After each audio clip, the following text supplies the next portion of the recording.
Alright, there we go. So hi everybody, again, Kelly Olson here. We're on video number 3.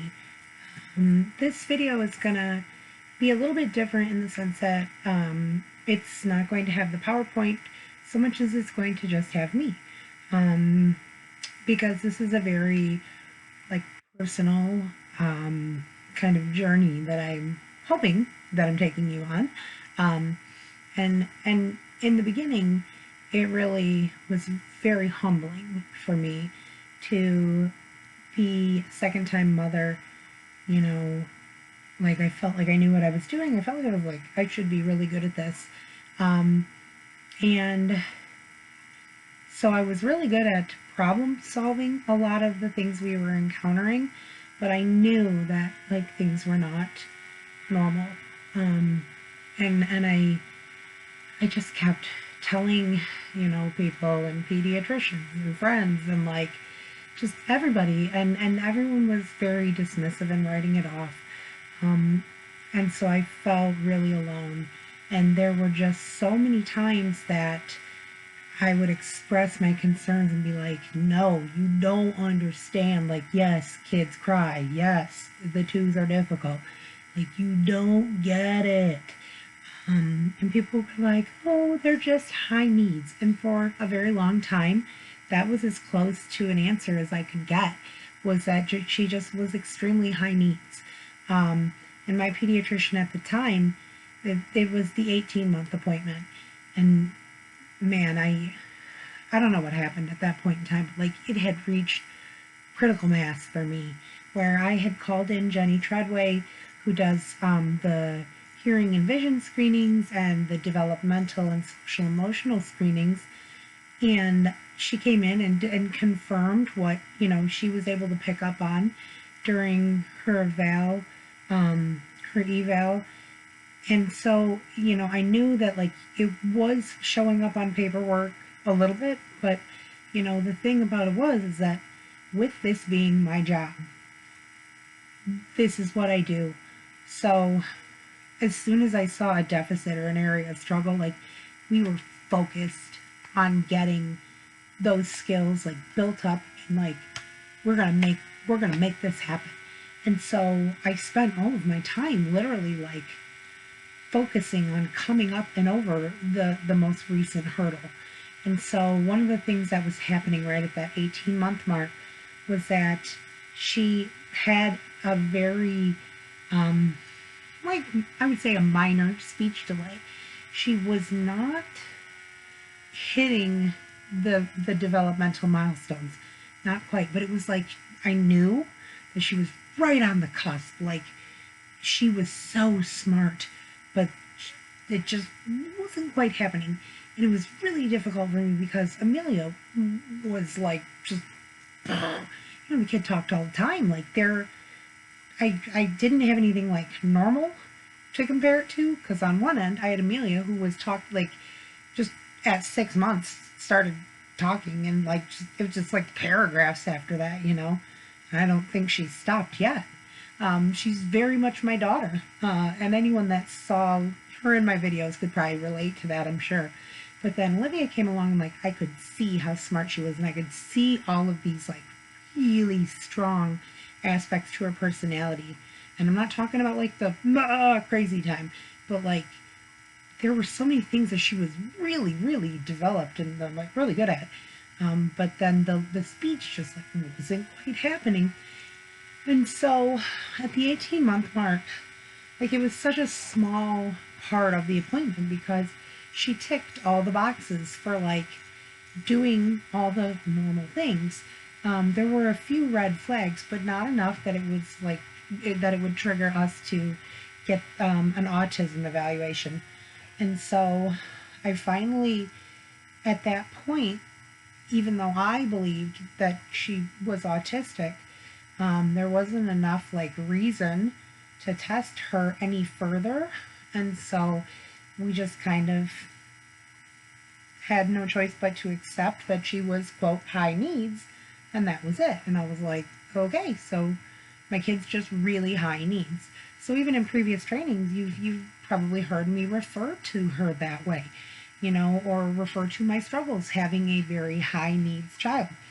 Well, this year, just before, well, no, right at her 5th birthday, um, I finally, and it's so crazy because it was like we had just gotten to a point where I felt like we were really like past a lot of the hard times, like we had really like gotten through all of the self-harm stage and like the, like we got through all this difficult stuff. But now I'm starting to be faced with this idea of like sending her off to school. And I I mean, like in my gut, I just know that this is not something that she's either like prepared for or ready for. Like at home, I see like a very normal child. Like I see like a very advanced child, but I know that when I remove myself and like kind of remove that comfort, that safety blanket basically, that's when I would start to like really see some of these more concerning behaviors.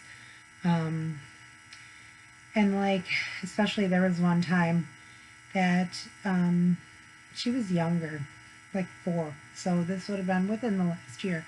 We were at a park and there were a lot of kids there, and her sister was there, and so she was a little more comfortable. Definitely shy, like there was a lot of she's shy kind of coming through, but I went to like walk her across the playground and she was super excited, and she like took off and she started flapping. Like she started flapping her arms as she was running. And I knew that's stimming. Like it's very typical of something you might see with a kid on the spectrum. Stimming can look very different, but it was like a happy stim where like she was like, yeah, we're going, as she's running across the parking lot. And I just, and this is so not my proudest moment, but I snapped at her and I said, like, stop flapping your arms, and I saw her immediately, like, shut it down and, like, compose. And I knew in that moment that, like, I had made a really critical mistake. And I was really upset with myself for having, like, lost my patience. And I don't even really know like why that was such a big deal in that moment. I think I don't know, like I don't have an excuse. I'm human. And so I took her over and I got her on her way. I think she wanted to go up the slide or something, and I kind of hung back. And she was having a lot of fun.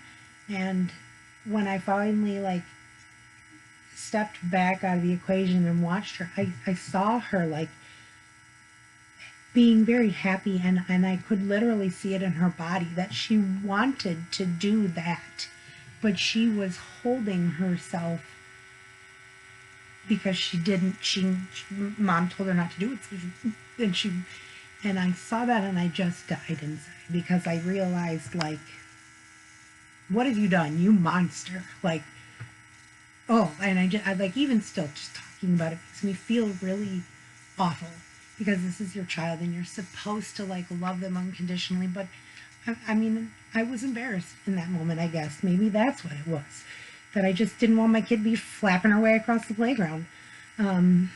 It's not normally something that I even care about. I don't know what it was about that particular instance that made me like lash out like that. But I called her over and I like got down at her level, and I pulled her into my arms and I said, I'm so sorry. And I told her like how sorry I was, because I should never have said that she shouldn't flap her arms, and she can absolutely flap her arms if that's what feels good and if that's what she wants to do. And that like I never should have yelled at her or snapped at her and told her to stop doing that. And I told her how very sorry I was, and that that it had nothing to do with her, that I was just like lashing out. And she said she understood, and I was like, you want to flap your arms, like you go right ahead, baby, like we'll do it together. and I sent her on her way. And um, she didn't do it anymore. Uh, and that's something that, like, I always joke around and I say things like, is this the moment where, like, I've scarred my children for life? Like, is this the moment that they're going to talk about in therapy, down the line? Like, is this it right here? And I still feel like a lot of guilt about that instance right there. And she very, very rarely does that stimming type behavior. But it's like I feel like I did irreparable damage in that moment, and just like being embarrassed of her, or being embarrassed of her doing that in that moment. And even though I didn't tell her that I was embarrassed or that whatever, like even though I didn't vocalize it, like the message that I put out was very out and clear. And, that's one of the things they talk about with autistic girls in particular, is that they are really good at masking, is what it's called. Basically, they're really good at like putting on the mask and fake it till you make it. Whereas in boys, they don't necessarily see that as much. Boys are going to have very much more of a typical display of what you might think of, like a stereotypical autistic child, like doing autistic type behaviors, whereas girls seem to be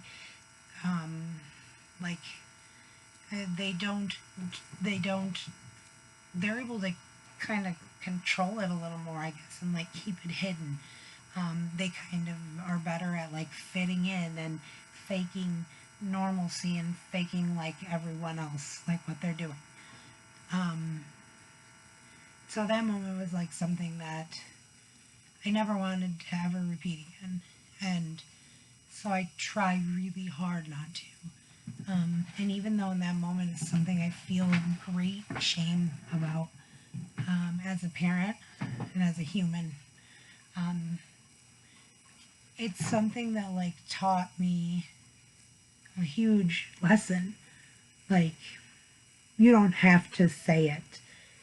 You are expressing these things whether you want to or not. It's that concept of a self-fulfilling prophecy. Like, whatever I think of you is probably what's going to be what you do, because that's the expectation. Of course, that's what you're going to do.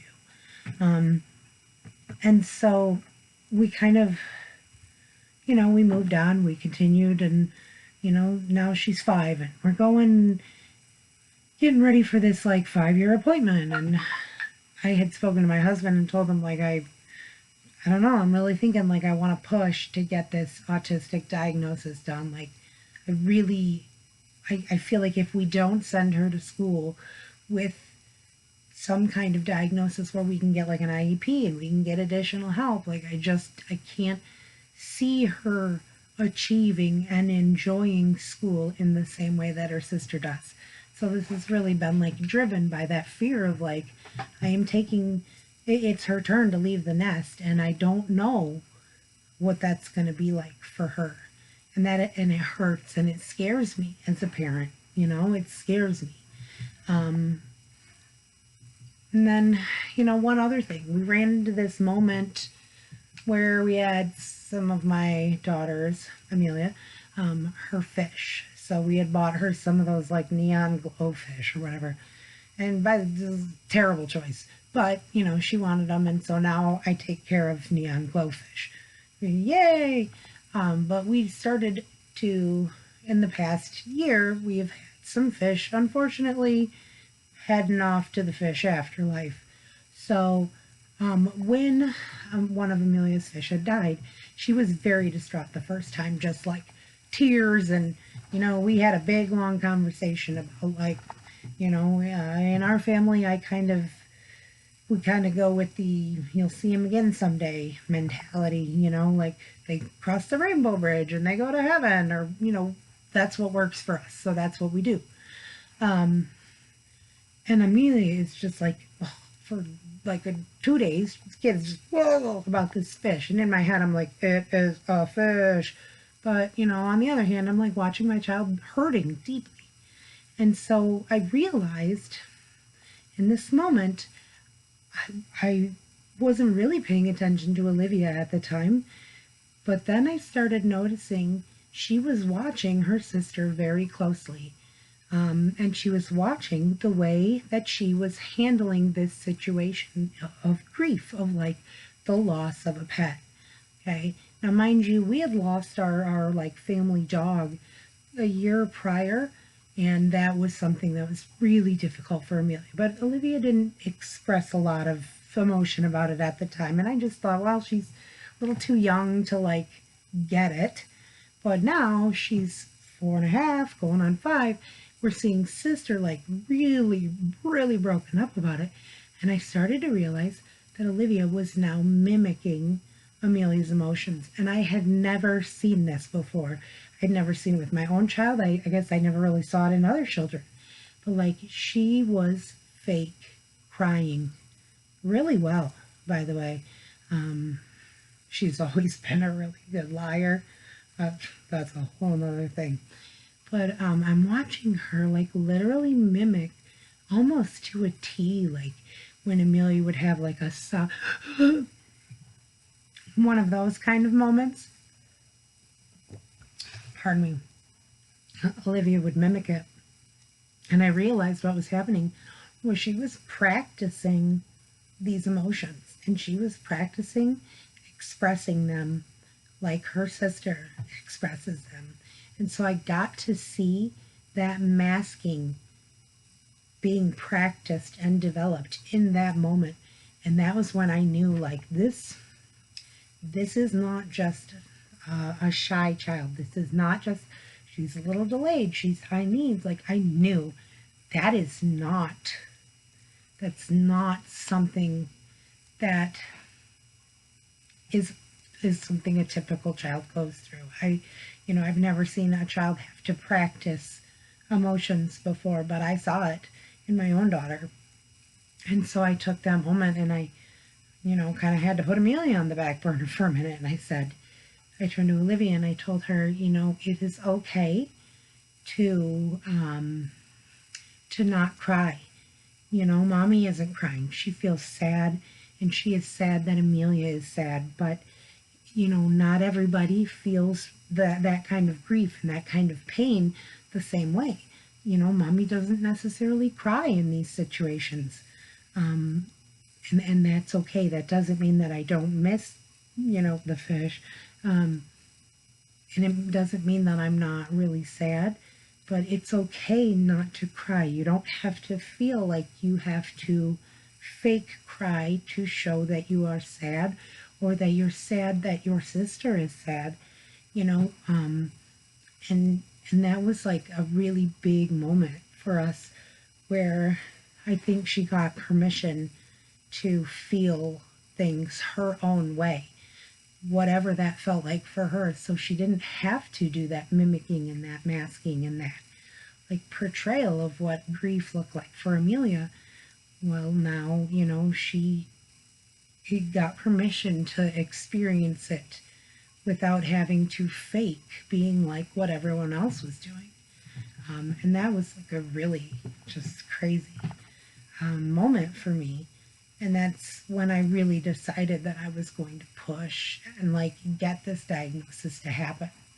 And so at her 5th, birthday appointment, I expressed my concern to the doctor. I said, listen, we've been talking about this for 5 years, and like we need to do this now. Like, she's getting ready to go to school, and I know it. I know something like deep in my core that like we need an answer now.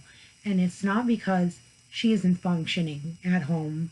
In fact, we've gotten to such a point of like normal functioning within our own house that like, for the most part, the difficult days are now behind us. Like age up until 3 to 4, like it was intense, so challenging to like just get her to a normal point of functioning within our family unit.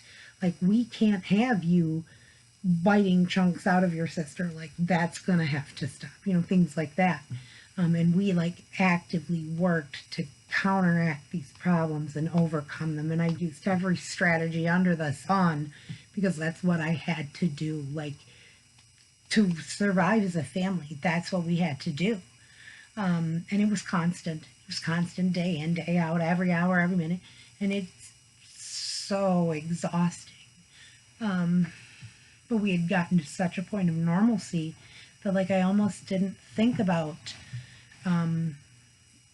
this being a problem, this part of her personality that had been there for so long. It was not as prominent anymore. Like, she's very, very, very, very normal at home. She talks nonstop. But here's the thing. We send her to another child care provider because it's exhausting. It's exhausting. And I needed to have that break, and she needed that break because, we are constantly just, working the problem, I guess, for lack of a better term. So she goes to one of the providers in our program, Miss Hilda, and I hand selected her because of her ability with children that had unique needs like Olivia's.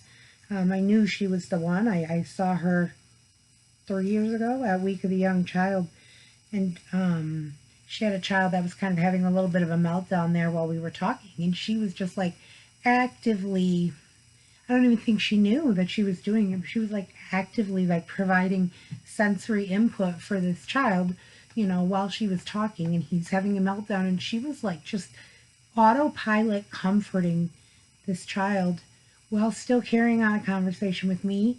And she's just giving him sensory and like reassuringly talking to him in his ear. And I saw that and I was like, you are this is where my child needs to go. And so she has taken Olivia and done incredible things with her.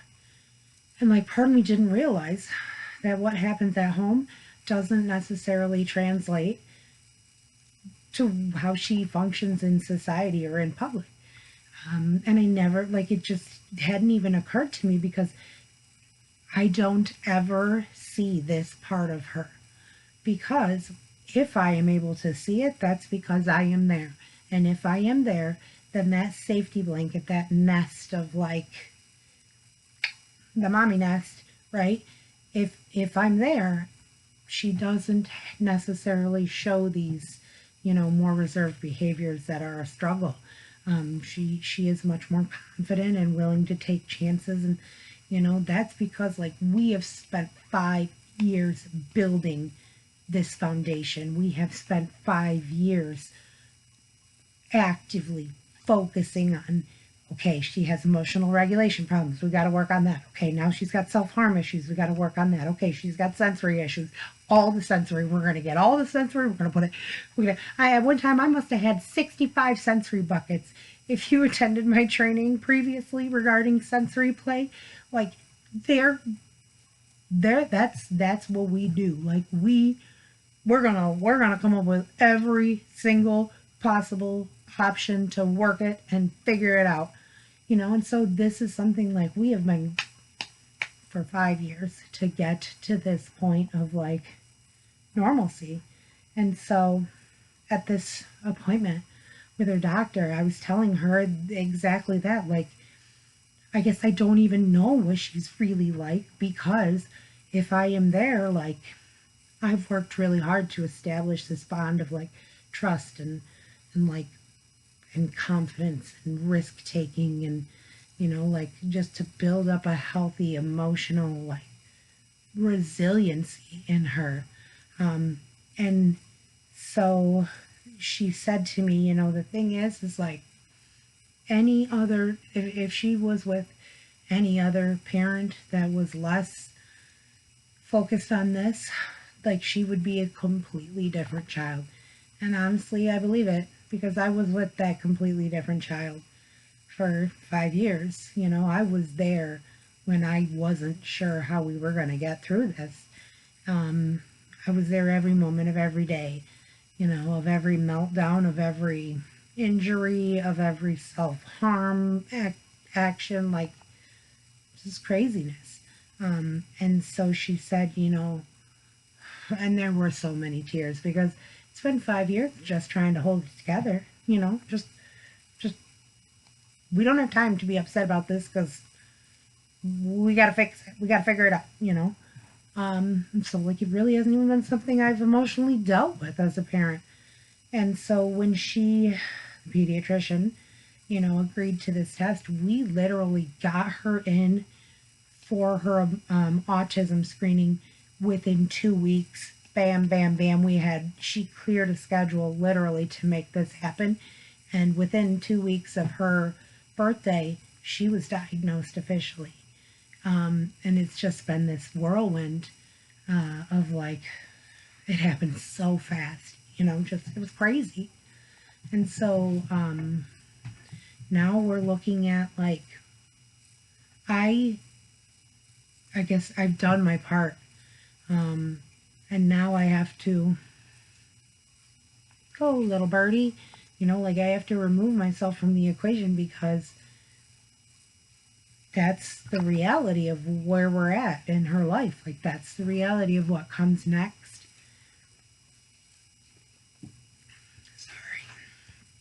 Still losing my voice. And so now I have to pass this job on to therapists, and you know, we're getting into the reality of like what it means to have an autism diagnosis. And one of the reasons I feel like deep guilt that I didn't push for this sooner, because I should have advocated harder and I should have gotten her diagnosed. I mean, I've known since birth and I have said this, and this is not a surprise. It's not a surprise. Like, this is not new to me, but something about like making it official, it's just so much. I just thought I am almost frozen in this moment of like, I don't know what to do next, you know? And so that part of our journey, I don't know what it's going to look like. I don't know what the next part is going to be, but I really am excited, and I'm anxious, but I know that it is needed. And so I want to take those skills that she's going to learn from other people, and try to translate and pass it on and share the wealth when we get to that point. Because, you know, that's what we do. We learn and we grow. And when we know better, we do better. And that's kind of where we're at with this. You know, again, with girls, they often are diagnosed later because they are very good at masking it. And I'm sure there's a lot of women, and maybe some of my men out there too, but you know, there's a lot of women here who probably have masked a lot of things. Maybe you mask how much you're struggling. Maybe you mask that things aren't maybe as enjoyable as they should be when it comes to this job that we're doing. Maybe, you know, you're masking any number of things, but, you know, that's the thing about it, is that you're probably not alone. A lot of us don't tell these stories, and they don't share these like raw emotional parts of their life, you know, because, well, I just stopped using Facebook altogether unless it was for work, because I just was really struggling with like feeling inadequate, and like I didn't measure up to all these other people and their perfect lives and their perfectly cooked dinners that didn't come out of a box and their perfectly patient smiles, and man, they look like they've probably taken a shower this week, and like good for them, self-care, you know. Meanwhile, I don't know, like we're struggling. I am struggling, you know. For a long time That's not something I was willing to even be open about, because it was about, let's solve this problem. And so, that's kind of what this training is. It's like getting that emotional, like vulnerable part out to everyone. And I want to stress that, well, I guess I shall put it this way. There is nothing that I would change about my daughter. I love everything about her. She has been the most challenging and rewarding, process that I've gone through. And it has been personal growth that, like, I didn't even know existed. And I'm still not there. And I still got a long way to go.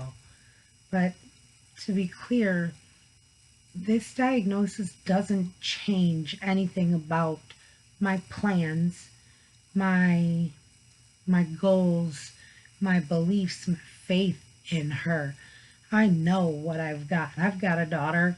I used to say when she's two years old, like, this kid's gonna rule the world. We just got to make sure we hone it in a direction that is, ruling the world in a good way. Because that's, we gotta mold these powers for good, that kind of thing.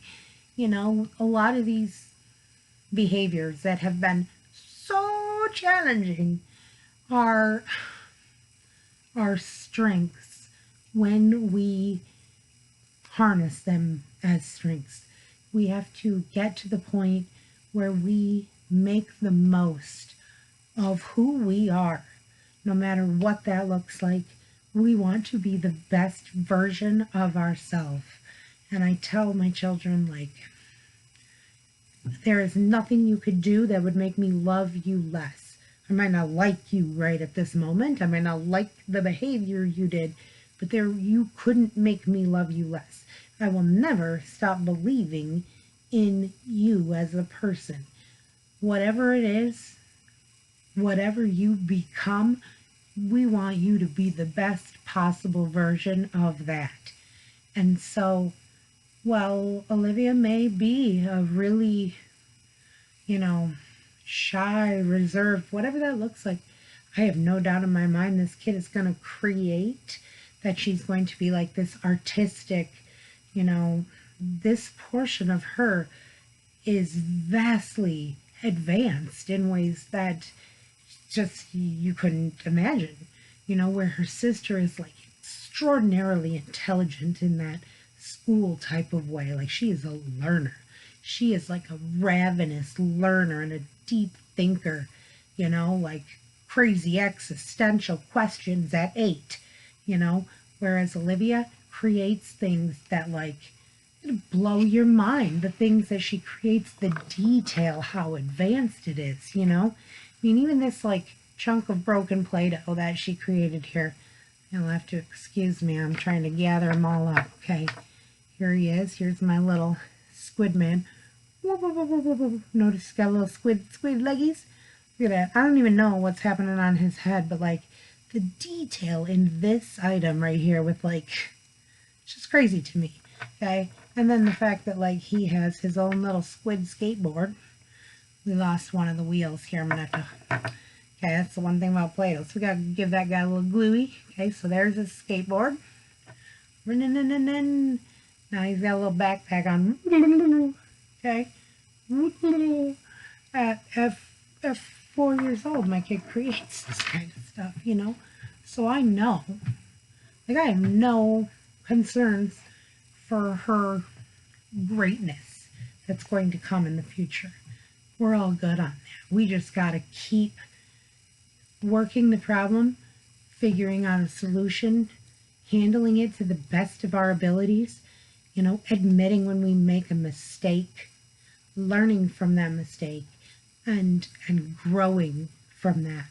And so that's really, like, where part 4 is going to come in. Is, like, really, I want to share some of the things we struggled with, some of the ways that we figured out that worked for us, just kind of how our thinking changed along the way.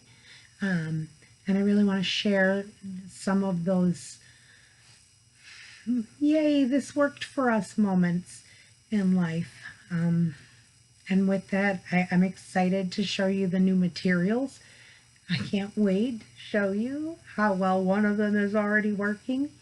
So all of that is coming in part 4. We're going to kind of continue this story of where we're at now and how we got here, and hopefully what you learn in this upcoming section is going to help change your thinking about how we have to deal with kids, that maybe just don't fit the mold, or even just somebody that you're struggling with because you don't see eye to eye.